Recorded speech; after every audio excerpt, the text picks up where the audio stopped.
Hello, everyone. Welcome to Readings in Contemporary Poetry. My name is Megan Whitco, and I'm a manager of exhibitions at DIA, and it's my pleasure to welcome everyone to today's reading. It's thrilling to see how many people we have here, so many more than we would be able to accommodate in person, so that's wonderful. It's our first time doing a virtual public poetry reading at DIA, and also the first time in a while that we've been able to do poetry. So we're really thrilled to be here. And I know I speak for everyone at DIA in saying that it's great to be back with you. So we are tremendously pleased to welcome our poets for today's program: Kyle Dacuyan, Pierre Joris, Stephen Motika, Sarah Riggs, and Asiya Wadud. Thank you all so much for joining us today and for being here to pay tribute to the incredible poet, writer, and artist that is Etel Adnan. So I also would be remiss if I didn't thank Vincent for organizing this reading. As many of you know, he's a poet, a critic, a translator, and the author of 14 books on poetry. And he's also been curating poetry at DIA since 2010. I actually went on our website and counted today, and I think, might need to fact check me, but this is the 72nd reading of poetry that he's organized for DIA, which is pretty incredible. So lastly, we have a really exciting lineup of events for the remainder of this season. And I want to briefly just share the names of the poets that are going to be honored later this season in case something piques your interest and you want to find more details on DIA's website. I also want to mention that the remainder of the readings are actually going to be at 6 p.m. Eastern. This is kind of a special lunchtime reading today. So we have an event honoring Norma Cole that will be Tuesday, March 16th. John Godfrey will be April 20th, and Waldman will be May 11th, and then Will Alexander will be our final event of the season, and that will be on June 8th at 6 p.m. So I hope to see some of you there for those. So I think without any further ado, I am going to turn things over to Vincent now. Welcome to Readings in Contemporary Poetry. I have a very loud radiator next to me, so if that starts acting up, I may have to go on the move, and you'll excuse me. Yeah, so it's great to have Readings in Contemporary Poetry going again, back on track. Although the track is a different one, and the terrain through which it's going is also quite different, I would say. And I looked up too, and I found that the last reading we had at DIA was in May of 2019, which means that we're just 3 months short of 2 years since the last reading. And as we all know, much has changed. I mean, much has also stayed the same, unfortunately. But in thinking about this series of virtual readings, it became apparent that the existential crises that we're facing are more apparent, and I think also much more urgent than in the past. And we started to reflect on that. From climate catastrophe, we have to always find a new noun for it. Crisis doesn't seem strong enough anymore. I don't think we're at apocalypse yet, but let's say catastrophe. COVID, the rise of fascism around the world. I mean, it's like, you couldn't make this up, I don't think. In our own country, an attempted coup d'etat in very recent memory.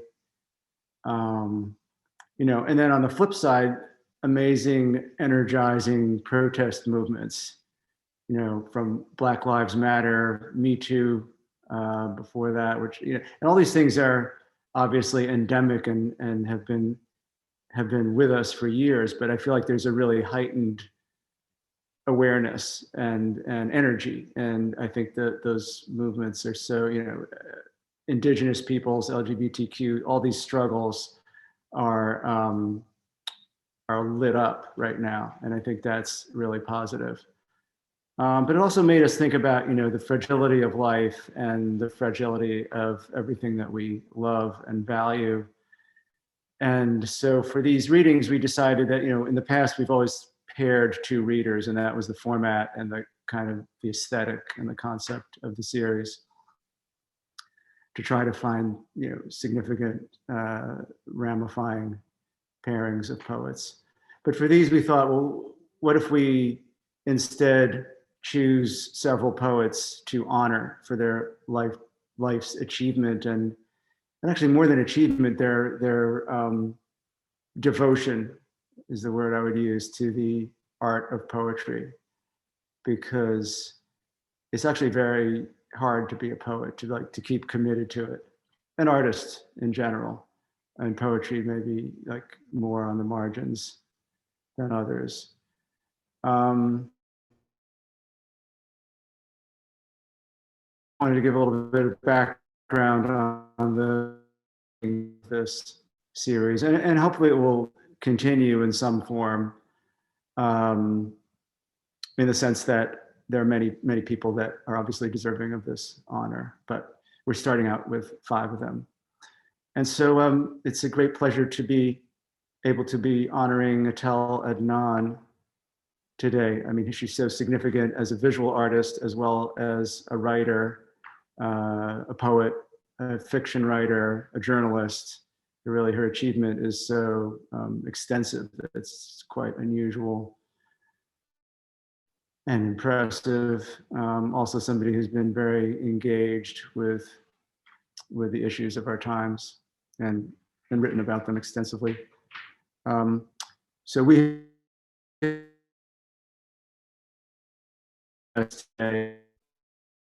reading, but unfortunately she's not feeling up to that. She's actually 95 and will be turning 96 on February 24th, I believe.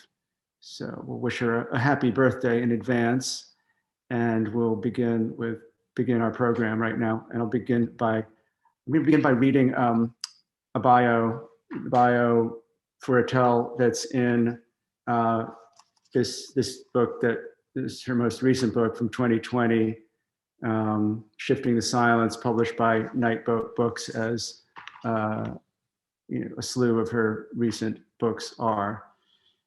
And we're happy to have one of Nightboat's publishers, Stephen Motika, here tonight, who may be able to talk about that project a little bit more in detail. So yeah, so the format is I'll just read this bio of Etel's, and then we will, the 5 presenters, who are all poets themselves, will read. I'll be introducing each one before they read, and then at the end I will do a reading of some of Etel's work. Etel Adnan was born in Beirut, Lebanon in 1925. She studied philosophy at the Sorbonne, UC Berkeley, and at Harvard, and taught at Dominican College in San Rafael, California from 1958 to 1972. In solidarity with the Algerian War of Independence, 1954 to 1962, Adnan began to resist the political implications of writing in French and became a painter. Then, through her participation in the movement against the Vietnam War, she began to write poetry and became, in her words, an American poet.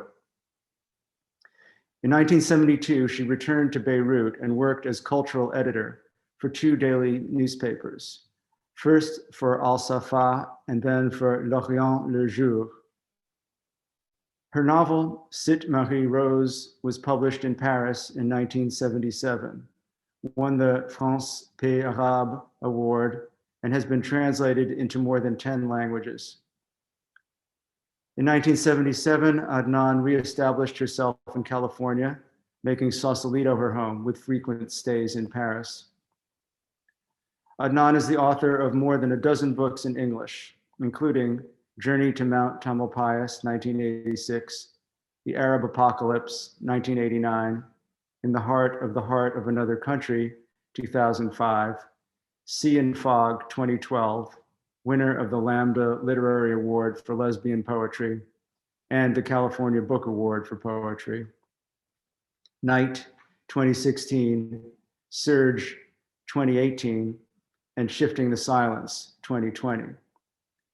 Time, a volume of her poems translated from French into English by Sarah Riggs, received the 2020 International Griffin Poetry Prize.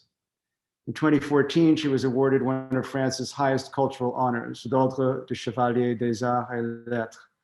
Adnan's paintings have been widely exhibited, including at Documenta 13, the Whitney Biennial, the New Museum, SF MoMA, and Museum de Moderne Salzburg. Mathaf, Arab Museum of Modern Art, and the Serpentine Gallery in London have mounted retrospectives of her work. She now lives in France.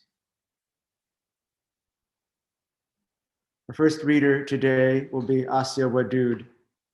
Asiya Wadud is the author of Crosslight for Young Bird, Nightboat 2018, Day Pulls Down the Sky, a filament in gold leaf, written with Akwi Akpakwasili, Syncope, Ugly Duckling Press 2019, and No Knowledge is Complete Until It Passes Through My Body, which is just out from Nightboat Books. Recent work appears in eFlux Journal, Bomb Magazine, Poem a Day, and Magazine, among others. She teaches poetry at St. Anne's School, Columbia University, and at Pacific Northwest College of Art. Asiya, over to you. Hi, everyone. It's so good to see you. Thank you, Vincent. Thank you, Dia. It's such a beautiful thing. I think that maybe only Etel could do this, but the distance somehow, wherever all of you are and wherever all of we are, it feels so incidental. It feels like we're so close today. So it's so good to be here, to have a chance to read some of Etel's work. I'm going to read some poems from this collection from Belladonna. This is the collection. It's 3 poets. It's Lynn Hegenian, Jennifer Scapitone, and Etel. And the work is all in conversation. It's from their Elder series, and it was published in 2009. So I'm going to read a few pieces from this collection, and then I'm going to finish with one poem of my own.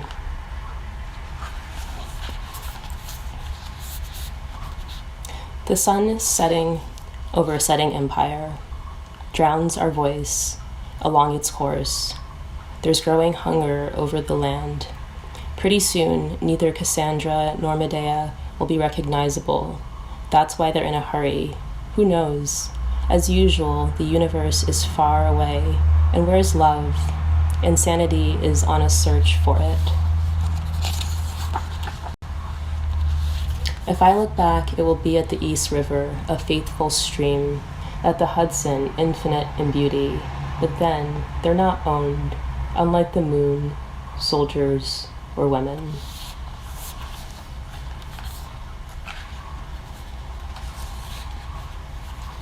One leaf at a time, the tree grows, but men fall in bunches. Go away, dark clouds. Was it true that we were innocent in the lost childhood, in the days whose beginnings and ends never mattered?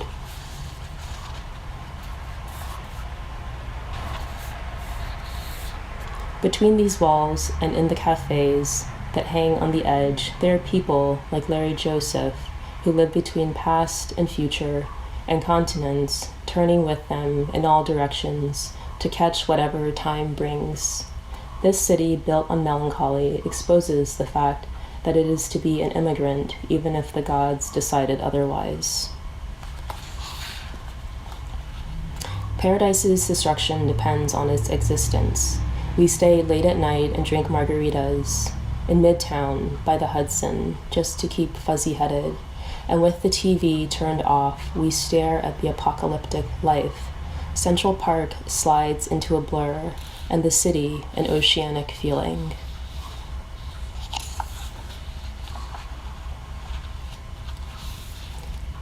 Space is deep.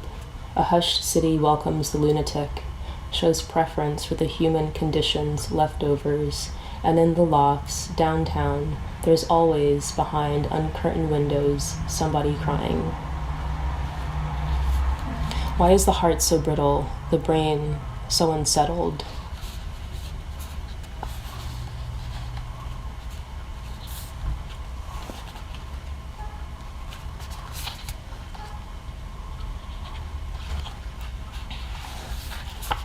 So we need the 2 rivers as much as life, Uptown, downtown, the pendulum, the total night, oil and blood refuse to mix, for love's sake, for the sea's solitude, for hunger and impatience, all these things hidden, waiting, wanting. We give a name to a tree for it not to die anonymously, like a soldier in 120 degrees Fahrenheit, under the shade, when the twin rivers transport the sun towards its youth, its heat, in days of no return. Love lacks air when all the threads are entangled in a brain itself embedded into weapons. Things then turn their backs to the alignment of words that poets elaborate. People go to the market, to the doctor, to the priest to stretch the day, to pretend that everything is all right, in the lit circle where they spend the energy that was at birth their inheritance. The avenues bend when they move their autumn leaves to Melville's garden, while the captain is getting ready to sweep the world with his passion. Where's love in this miserable here and now? Where's the impossible love that will excavate deep in the heart to uncover its forbidden object? How can we go to that elusive banquet that precedes Socrates' death?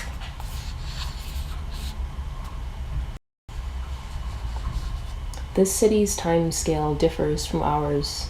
In late summer, when banana trees flourish elsewhere, fruits stink, the asphalt boils, Christo's banners wilt, the canyon closes on itself. But look there, two large glittering rivers wash away those questions that trace shadows on the mind. Our impermanence is easily bared by this mass of breakable metal and glass. At the sunset hour, the river is a few blocks away. Okay, I'm going to finish with a poem from my new book, which is out today, actually. It's called L, and it's written after a poem called O by Claire Wammenholm. L. Long live our loyalty, how it loops, falls, lumbers, lulls, and lists, finally resisting its own limpness. Long live anything that has long wished to live, the lasso, the lake, the limit, the left lane, the spices spinning on their lazy Susan, the lavender field at peak bloom, illustrious and oven hot, land and the outliers, land and the legion of the outer banks, land and the landed, latitude, and that was my limit until I looked left, what length we expect to cover in these longitudinal years. Early loops slice lengthwise to see their insides. The latent exercise of the loom, left to right, layered weft and warp, listening to its language, leached all across the living room. An antecedent to loyalty is drift or look away from the limit. Let me look at the warped shapes inside the lava, angry loaves lifting the mouth of the mountain, then lifting clear off the mountain. Leavened loaves at the limit of their leavening. Left loaves rock hard obsidian thoughts make. My yearling, even luxury has its limits, having lived or existed all year long. Love is a lifetime of long live our loyalty, how it loops, falls, lumbers, lulls, and lists, finally resisting its own limpness. A lifeline or ulna, all my limber bones held in my left hand. I placed the bones on a bay laurel wreath, placed the wreath inside a barrel, lined up the barrel alongside other barrels laden with laurels and ulnas. What to say of lavishing honor? What to say of laconic, I once tried? What of leisure or lassitude? Lateral pines loosen at the ends of their branches, languishing before they fall, loop through the extra air. I am alone in the lake region. Algae bloom at my ankles, loaves lifting the mountain to make fresh archipelagos. Thanks so much. Thank you. That was beautiful. Thank you so much. Our next reader will be Sarah Riggs. Sarah is a poet and filmmaker who translates and draws. Her latest book of poems with drawings is Eavesdrop, Chax Press 2020. Her translation of Etel Adnan's Time for Nightboat Books received a Griffin Award for Best Translated Book and was longlisted for PEN. She is currently producing Outrider, a documentary on Anne Waldman, and directing Invitation to the Species, a film and podcast. Sarah, take it away. Thank you. And thank you, Asiya. That was so beautiful. I just wanted to point out the title of your new book with Nightboat is No Knowledge is Complete Until It Passes Through My Body. Can't wait to read it. So I love Etel Adnan for her capaciousness and her love of life and art. And each of the readers today is very special to me. And I want to thank Vincent and Dia for putting together such a wonderful tribute. I was lucky enough to have lived for 12 years in Paris near Etel. And when I moved to Brooklyn 6 years ago, she made me a magical gift of this Liparello, a Japanese fold-out book featuring my poem series called Manifolds, with a page and drawing for each of the planets. So I will read Mercury, Venus, and Uranus in her multicolored handwriting.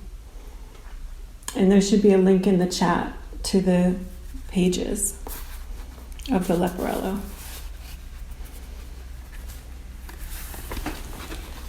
So this is Mercury. Many have never seen it. It could be determined lengthwise, at roundly, surreptitiously, mass. His lips, ma. No sound. The rest, this one, is blue. Such penalty, wind, a cat hunkers down, can undo coil, hair, ready, opening. Venus. The morning star and the evening star, taut, spotted, salty, plucked, unreachable, written, stellar, speckly, doubled, taupe, flecked, glimpsed.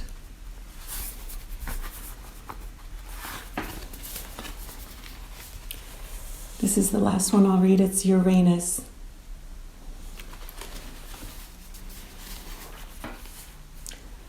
The seventh planet from the sun. Half the dream was you. Half was you. Whole was you, with the changes, stars beside oneself. A whole half was you. There was nothing left. No edge of life not yet to come to. Everything familiar, everyone astonished. That long silence is you. You. No erotic mergings, half-baked couplings. Just the being, stripped down. Caught at the border, naked. The only defense, defensiveness.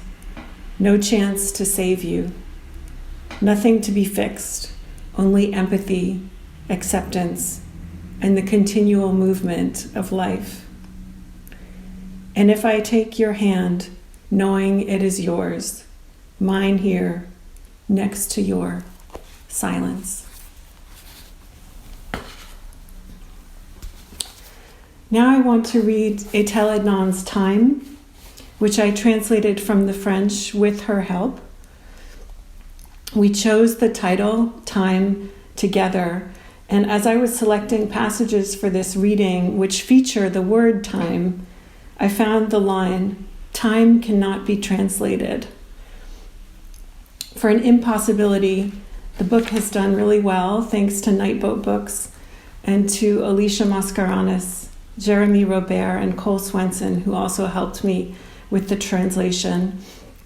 And it was nominated also for a Lambda in addition to its other prizes. So I hope you get a copy along with Etel's latest brilliant book, Shifting the Silence, also out with Nightboat Books.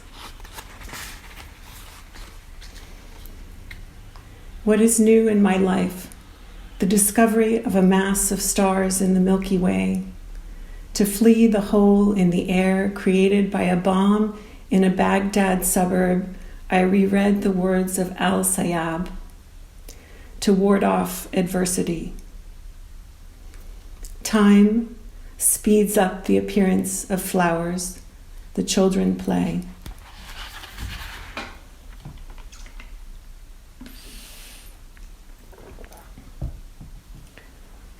Over there is nothing but rising paths, a naked horse, clumps of grass, wind. The permanent eclipse is expected. It seems far in time, but quite close in thought. The spider waited a long time, but the fly eventually came. Time can't be translated. Your voice in my veins grows its poisonous plants. Roses are watered by the black storms of our desire. The loved one won't go to the night palace where women and wine are waiting. Thought derailed from the first instant. I told you, go to the mountaintop where there's nothing left to be seen. Fever took hold of time.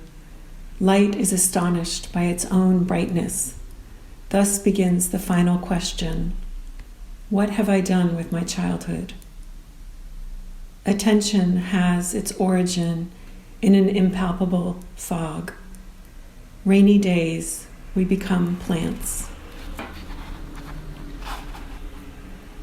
How to return to isolation when there is no more time in this eternity?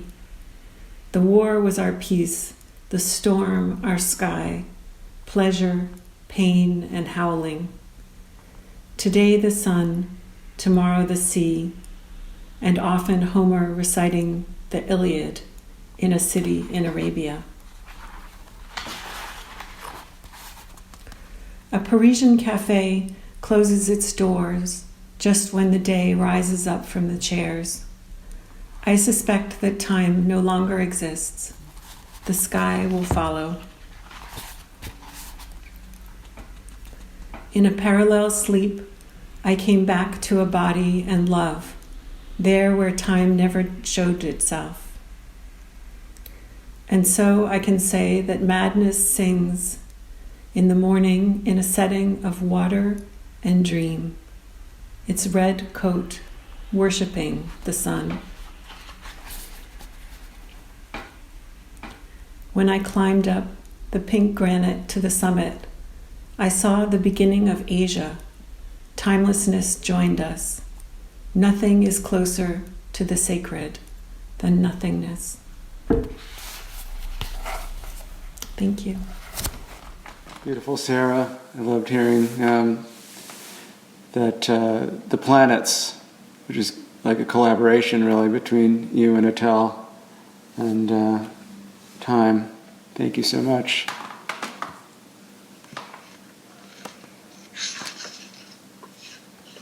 Next reader is Pierre Joris. Pierre Joris just published Fox Trails, Tales, and Trots, Poems and Proses, Black Fountain Press. He completed his half-century Paul Celan translation project with these two final volumes. Memory rose into threshold speech, the collected earlier poetry of Paul Celan from Farrar, Straus, and Giroux, and Microliths, posthumous prose of Paul Celan from Contra Mundum Press. Also in 2020, A City Full of Voices, essays on the work of Robert Kelly. And in 2019, Arabia Not So Deserta, essays, and Conversations in the Pyrenees with Adonis. I will read some poems from Etel Adnan from the Arab Apocalypse. I love the book, which was written in French, and then Etel translated it into English. I don't know if there's an Arabic edition, but there should be one. 21. The sun is ferocious, its black center turns ceaselessly. Stop. The sun is ill, its hair is falling in black space. The sun, disoriented cosmonaut, cuts the contact with Earth. The sun is losing its teeth. It lost its gum. The sun is a traitor. Traitor is the sun forever. The sun spits the blood it sucked from scorpions. The sun drills holes in the brain of the Palestinian. The sun unites the Arabs against the Arabs. The sun married his mother to better crucify its son. The sun got dressed, became a transvestite, undressed, disguised. The sun walks naked on a burning rolling mill. The sun heads the convoy, leads light to catastrophe. The sun air pilot lands on the enemy's runway as a friend. The sun sells its image as slaves at dawn and in the west. 22. I am the prophet of a useless nation. Stop. The base of my brain hurts. Smahala Tecumtha, Smahala Tecumseh, Smahala Tecumseh, Smahala. I am a sniper with glued hair on my temples. Stop. The sun is a frozen lemon as big as presidents' noses. Each wounded is a dead man. Beirut is a corpse presented on a silver platter. The sorcerer sun blows into straws, drinks lemonades in the cemetery's alleys. The sun has its phallus decorated with ribbons. Stop. I am the terrorist hidden in the hold of a cargo from Argentina. The sun is a shark faithfully following Uruguayan sailors. I am the judge sitting in every computer shouting, freedom is for when? The sun distributes the bouts into bureaucratic drawers. The convicts drag themselves to the fountain of blood. Amidst the smell of corpses forgotten by the garbage collector sleeps the sun, while perspire the plants. 23.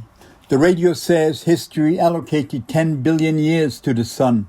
The sun has already lived half its age. Morning sun, evening sun, you are pure, you are pure. The sun incinerated itself into glycerine bags. The sun exploded. The sun emptied the drugstores. The sun is out for a walk in the desert. The sun takes drugs to commit its crimes. On the hills it takes drugs. The sun has ripped skins, bellies, feet and brains. And the trees, even the grains of sand exploded. Beirut capsized into the sun's heart. Its spell annihilated it. We came with the sun instead of a face. Sun hung on a tree, and decapitated columns cried. Babylon's women got slaughtered. History has pushed the accelerator of its power to infinity. Villages fell as grains of dust. Roses are dynamos. The sun has emptied all courtyards, drank the fountain's water. Gilgamesh has raised the walls. The fields refuse to shelter the harvest. The sun has set on the banks of the Orontes and of the Tigris forever. Gilgamesh has returned in an airplane to water us with petroleum. We washed our eyes in the solar inferno. Blind are the Arab kings who howl in the night. The sun is an eternal wind which became insane the morning of its first love. 24. Baudelaire, mercenary, sun alphabet, originated in Ugarit, king of Babylon, sun prince of words, stop the verb's creation, stop. A yellow sun, a word, a sun choking my throat. Between the Tigris and the Euphrates, the sun is quivering. Between the river Meuse and Spain, a yellow sun remembers. Speech is made of solar particles. Stop who? Stop who? Baudelaire, mercenary, selling his words to solar tribes of that many bullets. Sun knower of man, the sun is a verb carried by our fingers. Sun, herds of poets manifesting the dethroned power of words. Big phosphorescent rings chain language to the tree of evil. A yellow sun, a blue sun, a black sun. The language circuit has burned. Stop. Baudelaire, mercenary. Gérard de Nerval's assassin. Stop. Sun, Avicenna, the hangman of Al-Halash, who was thrown to the gutters of Andalusia. The sun divested itself from its words in Dhofar for an intergalactic journey. And I'll read two poems of mine coming from two of the people mentioned in the last stanza. of Etel's poem. First, a poem from Interglacial, my forthcoming collection, called Avicenna to Break Up. Avicenna, sometimes singular beings, beings singular sometimes. Avicenna, among the humans, amok the humas. Emigrate, there. It is a start we cannot we start from, is it there, or dissociate from the journey. We may separate, part, or secede. The first stem cuts off from friendly association. Single flower in cut crystal vase. Rose of Ibn Arabi, yet foe sore. Read, dear, backwards. A sore foe, even if raw war draw. Sorrows out of cowshed first appearance. Rewrite as men must not be maintainers of women because Allah has made some because they spent out of their property. The good women are therefore not obedient, guarding the unseen. Those on whose part you fear desertion, admonish yourselves and leave them alone. Don't beat them. Do not seek a way against them. Surely Allah is high. Avoid association with or don't. The second stem. There is often explicit or implicit reference. A sexual relationship. The third stem. A mutual ending of friendly relations. The third stem. Thus not flight properly, but the breaking of the ties of kinship. Thus met thirst. Induce someone to emigrate, send her to the desert, Hagar, a bowshot away, Beersheba or the valley of Makkah, a skin of water, then thirst, under a bush, heel scratches well into the desert, Samsam, break up, emigrate, immigrate, the different sides of the same coin, koine, porous, borders.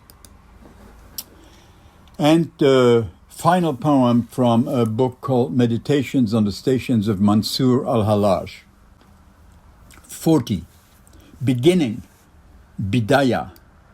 The end is in the beginning. The end is the beginning.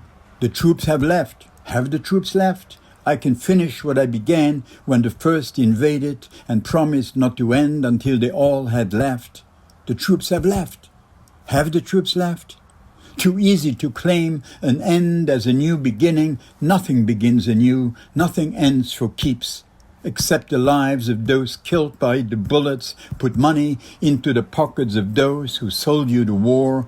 Those who never had their hands in their own pockets. Those who never stood in any desert except their own hearts' alkali wastes. And the lint in their pockets soaked through with spent blood now pulled from pockets and flicked onto the desert's face.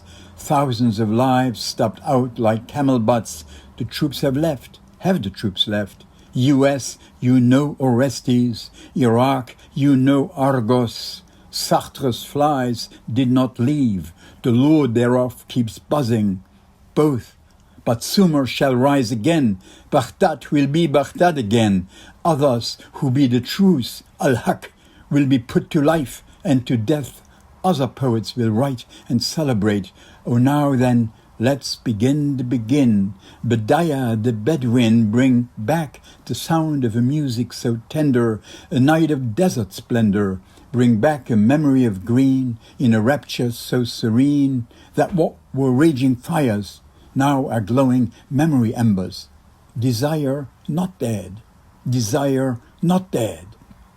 And if the city hurt you, walk out into the deep pockets of the desert, the place we all came from, the place we shall all return to.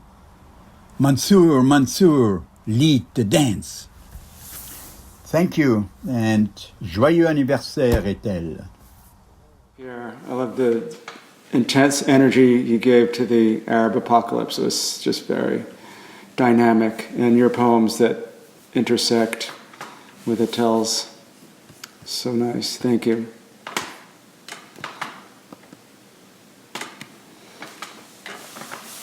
Stephen Motika is the author of Western Practice 2012 and Private Archive 2016, and the editor of Tiresias, the collected poems of Leland Hickman 2010, and Dear Kathleen, on the occasion of Kathleen Fraser's 80th birthday 2017. He has held residencies at the Lower Manhattan Cultural Council's Workspace Residency, Malay Colony for the Arts, ZKU Berlin, the House of Literature, Pados, Greece, and the Lannan Residency Program, Marfa, Texas. He's the director and publisher of Nightboat Books and lives in New York. Thank you so much, Vincent. Thank you to Dia. Thanks to the wonderful other poets I'm reading with this afternoon, and of course, thanks to Etel. I want to read a little bit from her piece, Present Time, which was published in her City Lights book, In the Heart of Another Country, which is in prose sections. So I'm going to read a few of those sections. My house. A house is the seat of one's impatience. The elements I'm most interested in are the void, emptiness, frame spaces, passages. I mean doors and windows. Walls usually disappear from my memory, or, if they linger, turn into wavery surfaces, moving patches of pale colors. Place. On this Easter weekend, sleeping accommodations are all booked and filled, and the idea of spending the night in my car is quite unpleasant. But the night is beautiful. I'm in a California desert, and it's a day's ride from the forest. The stars are all out. I have a hard time separating one constellation from another, and the whole show is blinking and sparkling. Not knowing much about astronomy, I just gaze at all these celestial bodies that, for me, have recovered their mystery. I ignore where I am and if I am. The stars have transferred my consciousness to themselves. People. I have an eagerness to linger on the past and calm my heart, which is these days beating too fast. But instead of reading history books, I find myself buying maps. The most recent one I bought is of Turkey. To live on San Francisco Bay and be looking at a flat image of Turkey is rather a difficult thing. It's the coastline that interests me most, but I mistakenly picked up a map of ancient Anatolia filled with Greek names of fabulous cities. It's useless to play games with oneself. Sitting by a lamp in front of a large window that allows in the whole of Mount Tamalpais, my finger searches for Smyrna, one of the 7 destinations of John the Evangelist's letters, so I can define the nature of the sacred terror with which that city's name is endowed. I also know that it was occupied by the Venetians in 1472, having heard my mother say it each time she wanted to explain the Italian name that her Greek father and ancestors kept throughout centuries. It's true that Venetian rule lasted very briefly, and that Tamerlane's conquest of the region was of greater importance. Smyrna is by the sea, but always destroyed by fire. It seems that the gods are still playing at the old game of lighting fires all over the eastern Mediterranean. Lately, they took sides in the latest war in Lebanon and complicated matters enormously. They keep planting seeds for the archaeologists of the future. I'm in Paris asking silly questions, such as, why is France a foreign country? Then, when darkness comes, it looks for the stars, which aren't there. They don't visit the city often. I think of California, and that's a good enough occupation. Since I live in an apartment with no view of sea or mountain, my mind wanders as far as it can. But it has acquired habits, and it invariably lands me by a sea or an ocean. It's clear. I travel at will to the Pacific or to the Mediterranean with no tickets, no airplanes, no nothing. Sea and ocean are closer than the room next door.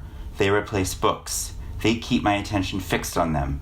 They focus my thinking on questions. What's the sea's nature? Is there a metaphysical difference between the sea and the ocean? Can one, by penetrating her waves, decode her secret? Is she just waves in movement, mass of water, or a strange being with fits and convulsions? Ask her. Outside is sparkling black with lingering visibility, and I apologize. I'm not in a foreign country, music being a place of origin. People are pouring from every street and corner. I move with the crowd. There's dancing, noise, and even pockets of silence in this pandemonium, this festive explosion. And I want to read very briefly from Etel's new book, Shifting the Silence, which I was very fortunate enough to be able to work on with her, and which Nightboat Books published in the fall. Imagination arrives from the cosmos' farthest reaches and elects our brain the way it would a harbor, establishes its headquarters, and soon starts its misdoings. But what would have done without it? Hell would have been tidier. California beauty is so intense that it raises our temperature. I spent many nights in Yosemite Valley with wings behind my arms and ready to take off. California was then made of luminous rays, of sounds, of yearnings. It wasn't necessary to think of boundaries, of the atmosphere. Outer space used to start at the cabin or next door. Like Icarus, I fell. I fell on the valley's floor, close to a waterfall. Then I rolled over some highways, covered miles, to reach sea level, the Pacific. That had its own magic. For reasons of no interest per se, I ended in Paris. And then, indeed, there are comfortable corners in hell. Every few are those who know that, but I do. There are places that seem to be where they ought to be, but they are in some parallel world, and I reside in one of them. And then I want to read a piece of my own called Dear Etel. I came inland and brought the sea with me in my ear. Place, not the oak, but the oaks. Here they tower, shadowed earth under their canopy, a cathedral for woodpeckers and flickers. All trails go further. Some are locations of beauty, vistas, others of violence, broken dams, abandoned dwellings, vines, boulders, beaver ponds, the blooms of mountain laurel each June. I look in summer for places to drink. Now the water runs beneath the ice. Weather. The wind brings nightmares, the branches swaying beneath the nimbus sky, the thrashing dirge of night, the dance between moon and stars, after one day and before the next. This is not a place to wander without a lamp. My house. I built an adobe structure in a high place, far from the sea, on an elevated plain and endless sky. I thought last summer in Greece about the monks living in the ages between, subsisting on the fruit of the nut trees, tending their flocks and herds, figures in the grass. I thought of your house facing the mountain and the sea, so that both could always be seen. A person. You traveled to Mexico with your typewriter case, wandering from film set to cafe chair. There was a sea view here, a festival there. The picaresque must find its roots in some period of life. The philosopher's stone is heavy and not all that attractive. Wires. The strings that pulled information from one place to another.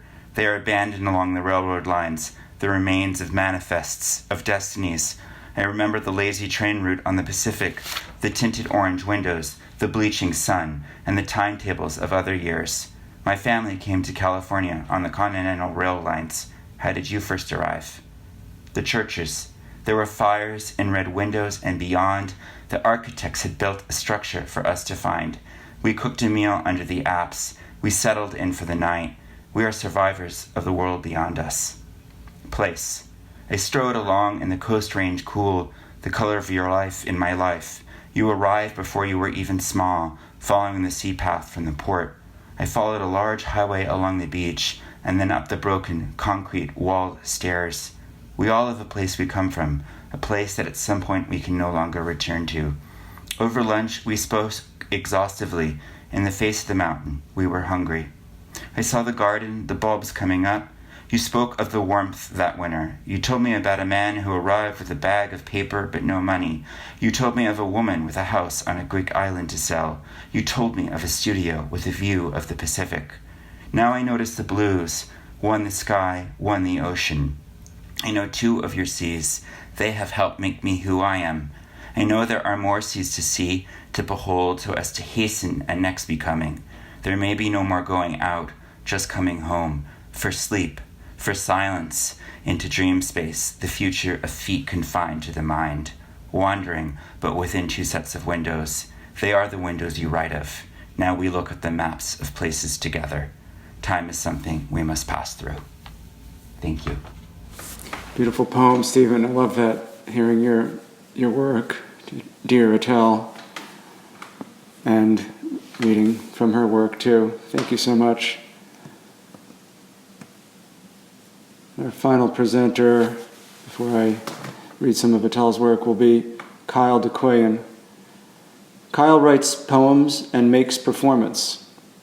Recent work appears in Ambit, the Brooklyn Rail, The Offing, and Social Text. He is a 2021 NEA Fellow in Literature and Executive Director of the Poetry Project at St. Mark's Church in New York City. Thank you, Vincent. Thank you, Dia. Thank you to all of the readers. It's really beautiful to hear your readings of Etel's work and also your poems in conversation with Etel's work. And thank you to everyone who's listening and watching. I can't perceive you, but I believe that you are there. I love to read Etel Adnan's work every time she has new work that comes out. And I also return to it when I feel speechless, which is not infrequent. And I think that's because the ways that she sublimates language with time and place and self continue to be new and sustaining and complex. So I'm going to read a few pages from this book, Sea and Fog, which is just the work of hers I've most recently felt drawn back to. And then I'll read one poem of my own.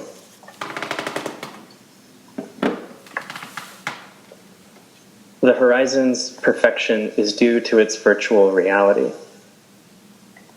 Alone in the midst of waves, the spirit pushes ahead. The horse and the vessel claim the same God. Everything is surface on surface, light on light, being on being. We face the aggressiveness of rocks biting with futility at the surf's mercurial flesh. Memory will use anything now that we left the sun far behind. Ignoring its obscure side, the soul rushes into this clarity. We call it a crossing of transparencies. This particular moment is mediated by a draft of air. If from so much afar you remember me, send a sign. I used to walk through flowered gardens down in streets with barely discernible figures. In full sun, moving fast, accompanied by orange trees. Carried by this feast, I was reaching your shores and removing my clothes. I was softly going in, sliding toward your waters and swimming. There are places within the mind where messengers deposit dreadful news. The Merced River hurries to wash out the mane of evil that covers our heads. We carry our memories in backpacks. The fog's lightness surprises the senses until the foghorn blows its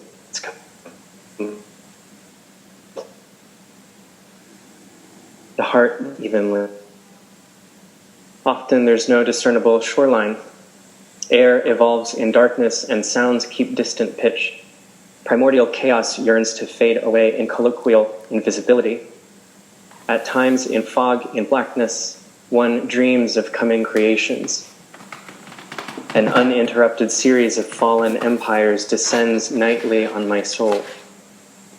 Birds perform one more flight when they turn their attention to the bay's luminescence. After a while, the wateriness of the water becomes something of the past. The sea is to be seen. See the sea. Wait. Do not hurry. Do not run to her. Wait, she says. Or I say, see the sea. Look at her. Using your eyes, open them. Those eyes that will close when you will be flat like her, but she will be alive. Therefore, look at her while you can. Let your eyes tire and burn. Let them suffer. Keep them open like one does at midday. Don't worry, other eyes within will take over and go on seeing her. They will not search for forms nor seek divine presence. They will rather continue to see water, which stirs and shouts, becomes ice in the north, vapor in the tropics. Salt glimmers on the lover's body, lingers. Tears return when heartbreaks don't heal with time. The sea ushers old games of passion and release. That was from Sea and Fog.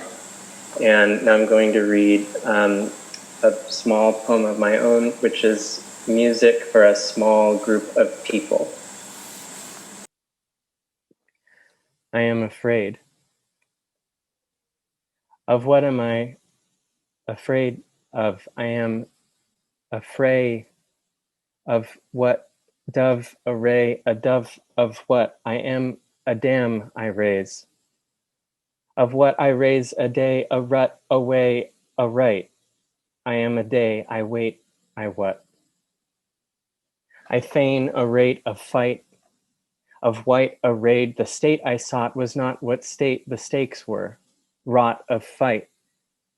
Today I fought the state and made of fight a light today. My might was not the drought of what the night was sight. Don't wait, don't fake my fate. I won't wait. I want my right, my want. I want my right to want, my right to want. I won't wait, wait. I want my don't. My want was what was freed. I am afraid. What strays is what I am. I fear, I pay. The prayer is to the reed a kite. The friend says, stay, I am afraid today, I stay. I say I am afraid of what I am. Afraid what I am is what I am a prayer of. What I am I arrayed of? Or if I am I a way of I, the rain is not what rain is of afraid of array of ray is in the main way I am what dot adore the weight of shame is what the ray might take and take. I take the shame I am and make a knot of rain I break. What I am is what afraid, no, ashamed, a sham, no, a mass, no, the sand, the rain, no, the sake, no, the ways I know, no, I am no way, no how, not ever, nor will I not know, nor am I that, no, am I waiting for, I may, I must, I will, I am, I take up all the ways I am of what I am what day is it? Today I am the day. Today is am and I and not, and what I am is not what I am afraid of today. Thank you again to Etel and to Vincent and to Dia and to all of the readers and to you for being here. Great.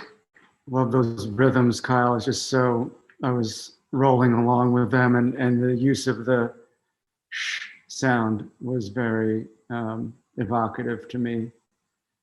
It reminded me of things that have gone on in my own head. And thank you for your reading from Sea and Fog as well. Okay, well, now I will read some of Etel's work, but before I do that, I want to read a very short statement that I wrote for this event.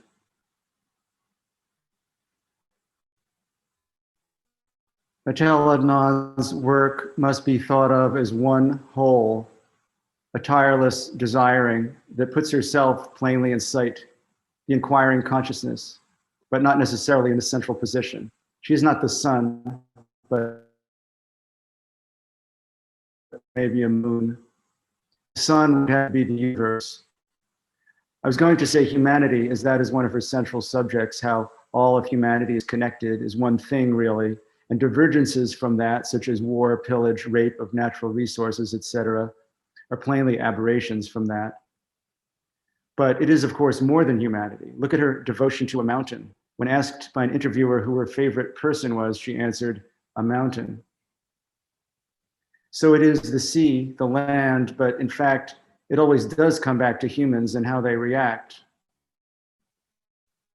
In her paintings, one can see perhaps most clearly the extension toward the universe that all matter ultimately exhibits. It is very brightly colored matter. It is matter that makes us happy despite everything. Its goal seemingly is to provide happiness.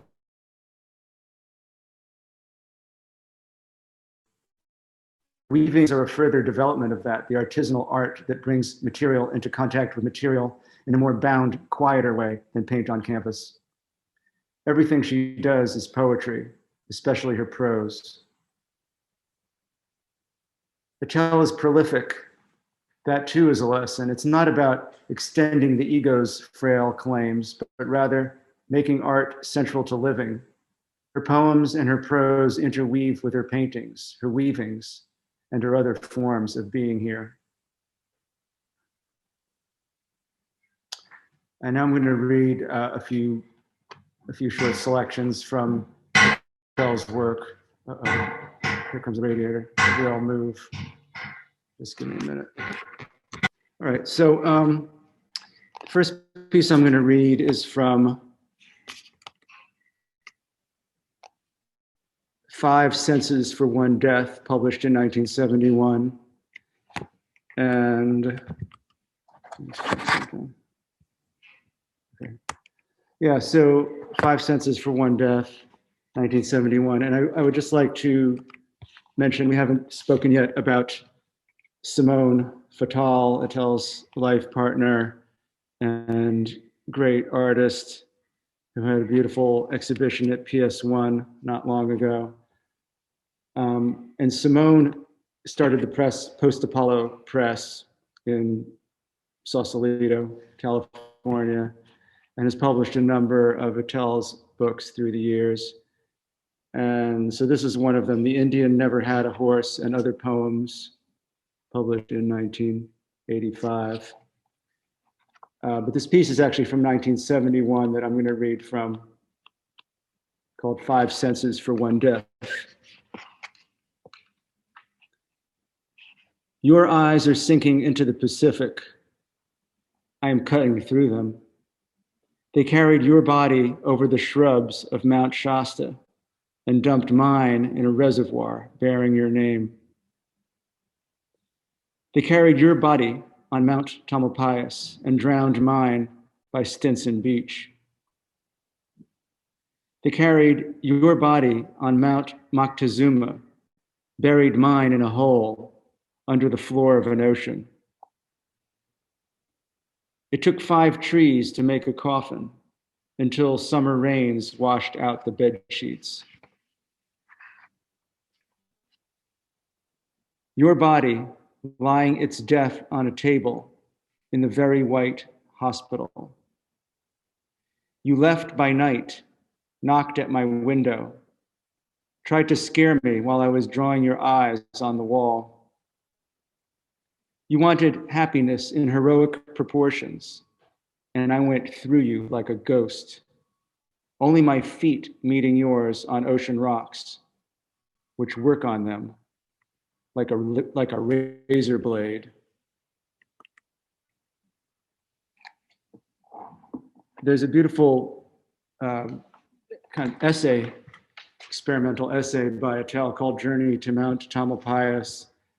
And it's too long to read, but I want to read one short snippet from it. This is from this beautiful 2-volume edition of Etel's poetry published by Nightboat Books in 2014.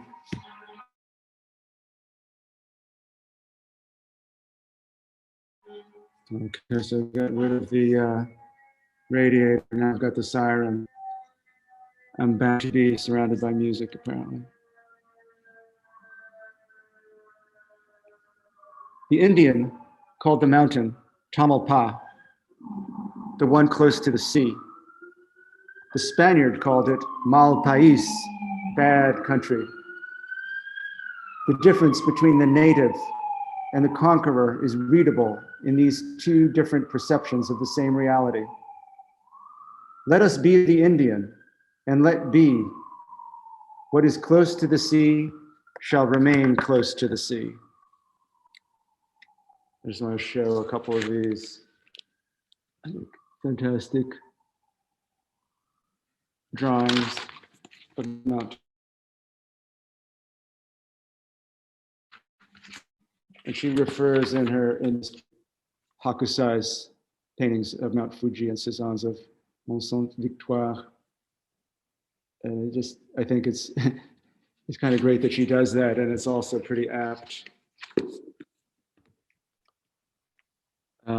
Okay, next thing I'm going to read is a 2011 piece, a section from it, again, a long prose piece called "The Cost for Love We Are Not Willing to Pay."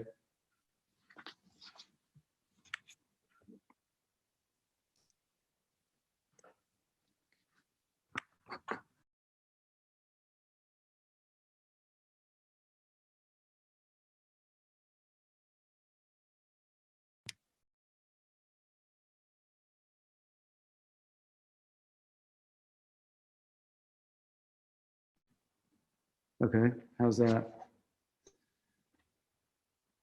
Then, on one of those cool and luminous days, those subdued and silvery, etching-like afternoons, I went to the Louvre Museum. I entered that temple softly, innocently, for the first time. After a few steps, I stopped in front of the Victory of Samothrace, the winged Victory. I stayed there standing, flabbergasted. That figure was soaring, like an airplane in a silent dream, more than an airplane. A civilization was in front of my eyes, taking off and still remaining on Earth, a civilization from which everything was erased, save its archetypal manifestation.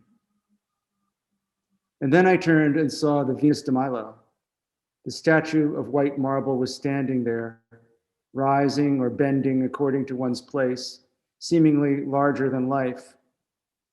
How long did I stand there looking at her? Time certainly didn't matter. I was alone. We were alone. My eyes went over her body, which is between flesh and stone, stopped here and there, discovered her curves destined to both attract and keep at a distance, wondered at the mystery of such a presence, alive and still made of marble, meant to be not touched, but dreamed about. The love that possessed the Greek sculptor in bringing this goddess to form, to shape, to life, moved over to me. All my senses awoke simultaneously. I lost my mind over her glacial yet dangerous beauty.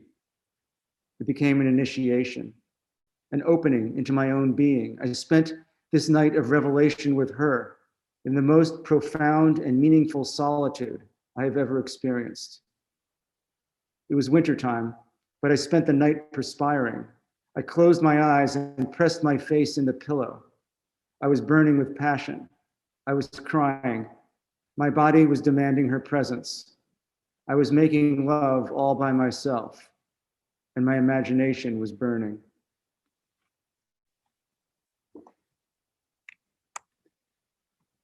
And finally, I'd like to read a poem entitled "While Whales Keep Swimming North," which was published in Washington Square Review. And thank you to Mallory Powell for getting me this copy.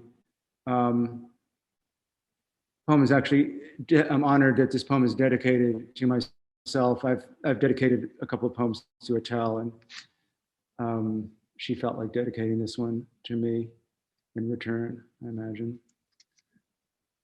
While whales keep swimming north, 1. Revelation is continuous, incredible. What am I searching for? Last summer, an August moon acted on an irrigated field. The water soon disappeared. Whales kept swimming north. California fires are spreading, making infernos jealous. Highways tumbling over each other, breaking narratives apart. The world is turning within its dizziness. A woman is lying under her woolen covers, smashing her dreams with her wrists. Murder is in the air. Olson's letter to the FBI was returned. America failed that day, got stranded. We are so powerless, dreaming pitiful dreams, heads bent on the zinc, fever at the door. Railway stations are closing. Their travel horizon is stuffed with low planes. A foghorn is tooting. The president is tweeting. The subway's leaking gasoline. Will 2 and 2 make 4 forever? Money is piling up as fast as money does, and big clouds are deserting their territories. The fires are spreading, danger points at every corner. Confusion is welcome, like bread for the hungry. An alarm clock gets to be useless in an airport. The damage is everywhere. Black holes are waiting for the too many that are being born. The fires are expanding. Pretty soon our bones will be stacked in museums. Open the window and watch the sunset feast on red fish. Don't call for help. Angels are on vacation. Subliminal messages are crowding the land. My spirit can descend the stairway. Everything is utterly possible. 2. Strange languages engage the air. Ulysses has just landed. His coat is torn. The voyage was filled with thorns. California is still burning with primeval fires, and Ulysses is sitting on scorched earth.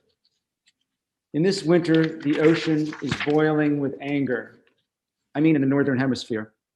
A promenade on the beach quiets one's insanity, but it's always for a while. The billboards have erased all directions and delayed the agony of waiting at bus stops. For the end of the day, champagne is flowing in parties and bars, away from the hills and homes going up in flames. The thirst has many needs. Desires are bubbling as ephemeral as the morning dew or a jazz note. California is burning. We steadily hear voices over the radio. Are one's belongings one's life? Cars have their own artificial intelligence. They take us to foreign planets where rivers intersect with the mind that splits and drives on. 3. The moon is ablaze at its edges, swollen over California highways where the land is burning. The fire is equally reaching my brain where acres of thoughts are up in flames. It's scintillating in there, lights in the midst of massive sheets of smoke. What's gone does matter. Beds and memories, now companions in absence. What is fire? The voracious spirit, probably. Being's anger made manifest. An angel sowing panic. A cosmic love affair went wrong in an ultimate pit. The brain given to me is burning along the roads of California. California being my second origin, its mountains raised my spirit. I became one with the sap of its trees. Nature is at war with itself in a language still undecoded. Somehow, all there is not of this world. 4. Don't light your cigarette. Don't play with fire. Then what's left to do? In the depth of the country, where cemeteries lie next to people alive, silence rules. At night, fear takes over. Bed sheets remain cold, even in summer's heat. And over beer, people enjoy a talk on the war. It doesn't matter if the catastrophe happened now or if they got it through textbooks. There's hatred in the air. Fires are entering their reality, smells of burned horses, the leveling down of city quarters, and chaparral feeding more fires. But the fires didn't make their ways into statistics yet. TV gives them the statute of national events. In your gut, you know you have rediscovered your ability to cry.